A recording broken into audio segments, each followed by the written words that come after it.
Living Local Carolina with Katie Turner. Local trends, shopping, dining, and more. This is Living Local Carolina. Well, one of my huge mottos in life is that you always deserve to have a sweet treat. And so today, I'm at Pawleys Island Bakery with the owner, Michael. How are you? I'm doing great. Thanks for coming over. Oh, absolutely. We're going to take the grand tour, so why don't you go ahead and lead the way? Come on in. All right, thank you. Welcome to the bakery. We've been open almost 14 years, Okay. serving this community well. And I can already tell whenever you walk in here, this is just one of those spots that people love coming by, like multiple times a week. You come and get your fix, but like, what are some of the key items that are popular here? Oh my goodness, the breakfast sandwich is the hottest item by far. People love those, it's their daily breakfast. We have cheese danishes, we have pies, we have cookies, we have cupcakes, we have specialty desserts. Our lunch sandwiches are nice and hearty, so fills you up. It's a good spot. The most important thing is this is just a chill spot to hang out. We have so many regulars and locals that come in. We have a lot of regulars that tour here, and so for us, knowing all these different smiling faces that come by, it makes it fun for us. It's a family atmosphere. We're family operated and owned, so it's a good spot to be. So it's Tiffany Clark. I am the cake decorator. I am also the manager. You and your husband both work here. Yes. It's like a big happy family. So it's all we've ever known. Okay. We worked together at the last place we were at, and that's actually where we met.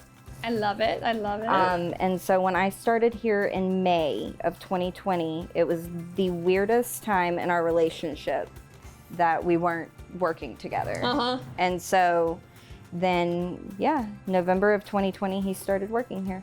Was there a moment in your life where you thought, this is what I'm supposed to be doing? Or did it just serendipitously happen? So I've always loved baking. My dad, big baking fan. I always loved doing it. I never eat it. Interesting. I am a pastry chef who does not eat sweets, really. I have to really, really want them. When the Culinary Institute up in Market Commons announced that they were doing a full program on baking and pastry, I originally started out wanting to do cakes, and then when I started there, I still loved to do cakes, but I enjoyed doing like chocolates and stuff like that better. That's hard. It's fun. That's the tough stuff. It's fun. mean, you can really mess up a chocolate. Yeah, no, it's temperamental, but I like that. I like the more structure. I like cooking, but cooking is kind of like fly by the seat of your pants, whereas baking is very structured, very like to the T, exact measurements, otherwise everything comes out, and I like the control of that. Yeah, if you've ever tried to substitute like baking soda for baking powder It in a does not recipe, work. that's exactly what she's talking about. So what is your favorite type of cake to decorate? I love doing birthday cakes for people, but my favorite would always be weddings. Just to be a part of that like biggest day of somebody's life is so special. I love what I do. They always say you never work a day in your life if you enjoy what you're doing. And I do. I do love this. So now we're back in the kitchen. Yeah, hanging out in the kitchen. This is where all the breakfast sandwich magic happens, This right? is where the magic happens. My main man, Tanner, right here, he likes to mix it up on the grill. There's some love put in that sandwich. You want the dynamic to be really fun. Like, you want to have fun with your employees. Yep. You want everybody to have a good time while they're working here. Absolutely. Why is that important to you? Life is short. You want to enjoy coming to work every day. If, like Tiffany said in there, it doesn't end up being like work if you're having a good time. Yeah. So, and then the customers feel that too. We want the community to feel like they walked into their second home and they're just hanging out for a little while and with their good friends.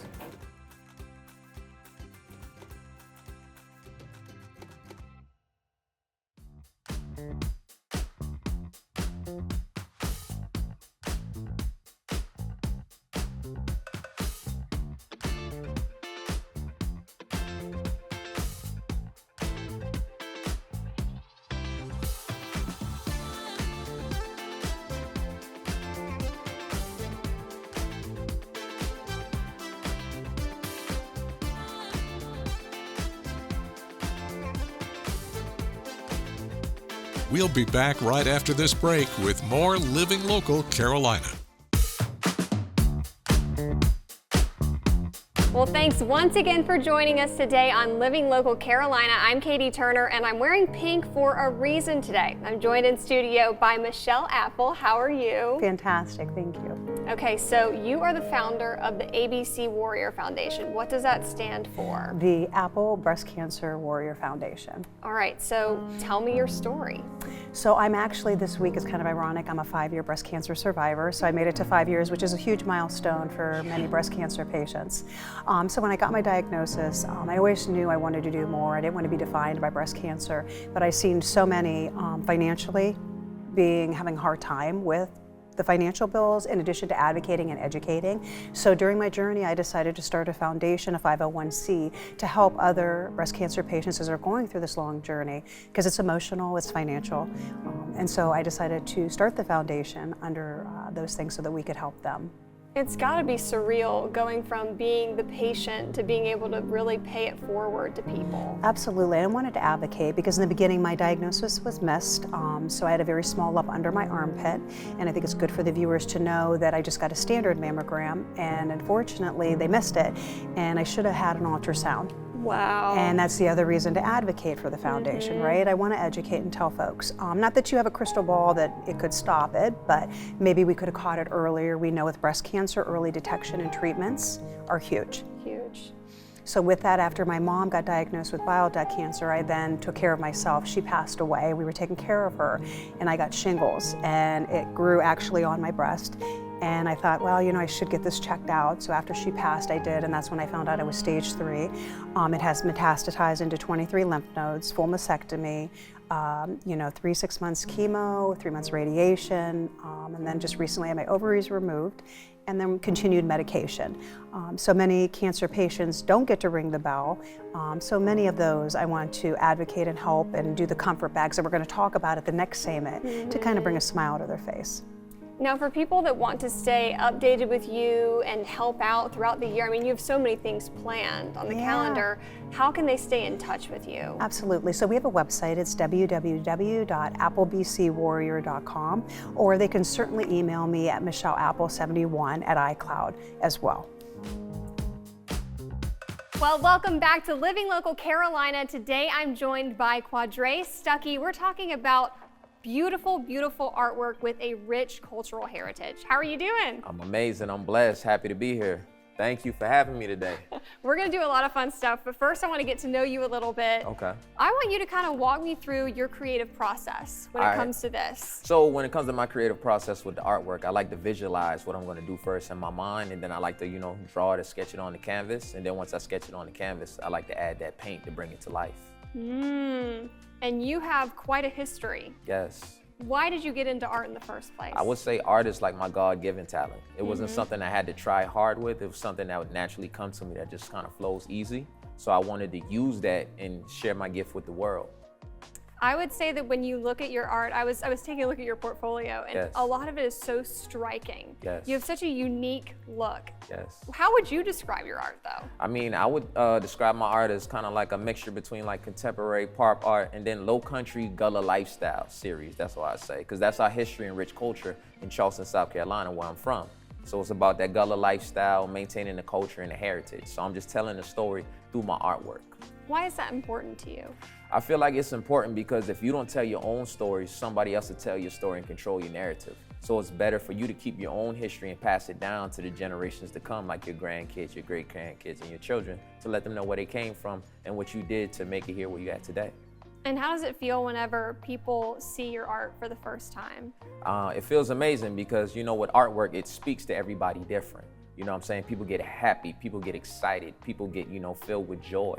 So I mean, me inside, that's just a good heartwarming feeling that I feel every time that people see it, experience it, and then they just love it and fall in love with it. And what would you say is the toughest part of the process for you? The toughest part of the process was, I'd probably say, selling it, because, these are like my kids, and then somebody wants to buy it, you gotta let it go and then not look back. But, at the same time, I could just paint another one. And speaking of, If someone is interested in purchasing your art or taking a look, Yes. how can they do that? Well, they could go online to my website, www.quaddesigns.net, or they could go onto my nonprofit site, www.gullah-Geechee-Family-Foundation.com, purchase the artwork.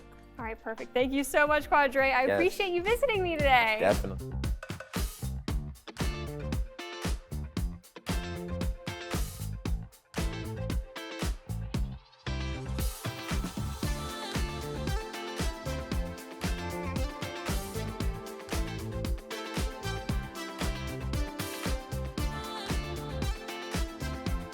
We'll be back right after this break with more Living Local Carolina.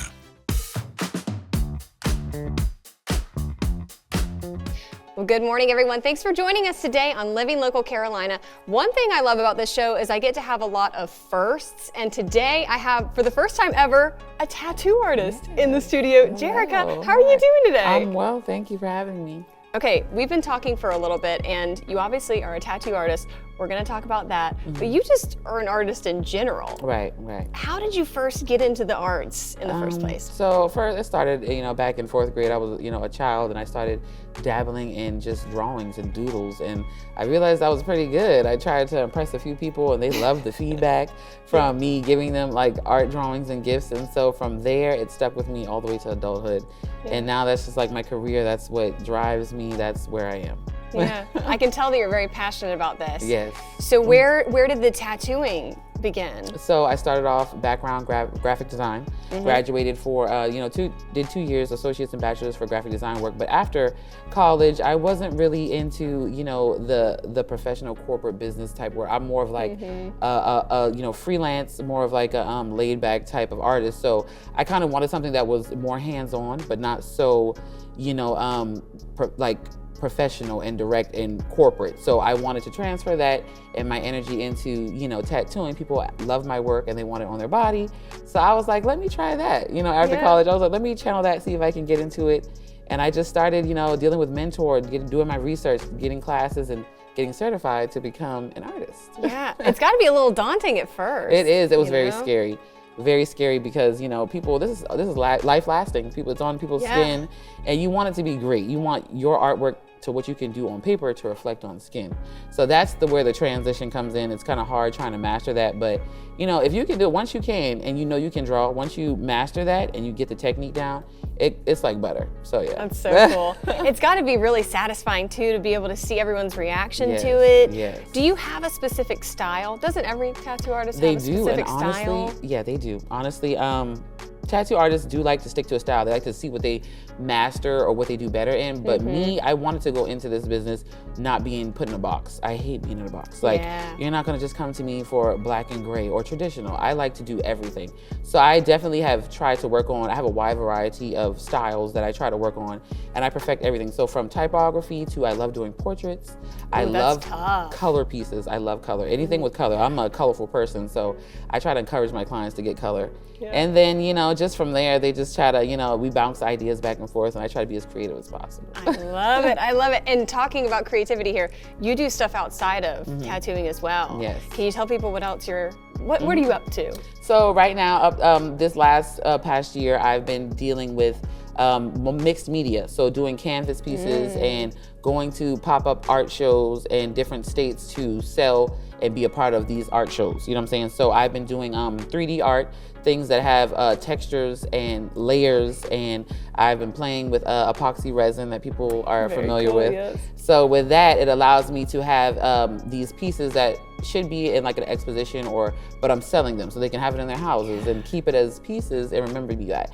So, and they're large canvases, you know what I'm saying? They're not small, they're like, wall pieces. Yeah. And then also this year I am channeling into doing flooring, epoxy resin flooring, and like countertops for like businesses and houses. So anything dealing with epoxy resin, I try to get my craft into that a little better and perfect that so I can see where that goes. Yeah, you can do a little bit of everything. Right, I try to. Love it. I try to be a jack of all trades. I love it. Okay, how can people get in contact with you, learn a bit more about you? Yeah. So I do have a social media as well. I'm on many platforms. Instagram, that is at official_tatted by Jerry. And then I advertise on Facebook, Tatted by Jerry. And then also I have email, jsgraphics93@gmail.com. And then I do have my business line, my phone number. Did you want that as well? Yeah, so sure. 843-534-7434. And that's all my information there. Perfect. Thank you so much. I appreciate Thank you. it. I appreciate you having me today. Don't forget to like our page on Facebook and follow us on Instagram and Twitter. How to use the QR code. Just open the camera app on your smartphone, iPad, or tablet. Point your device at the QR code so the QR code appears on your screen. Your device will recognize the QR code and show you a notification. Click that notification and you'll come to our website.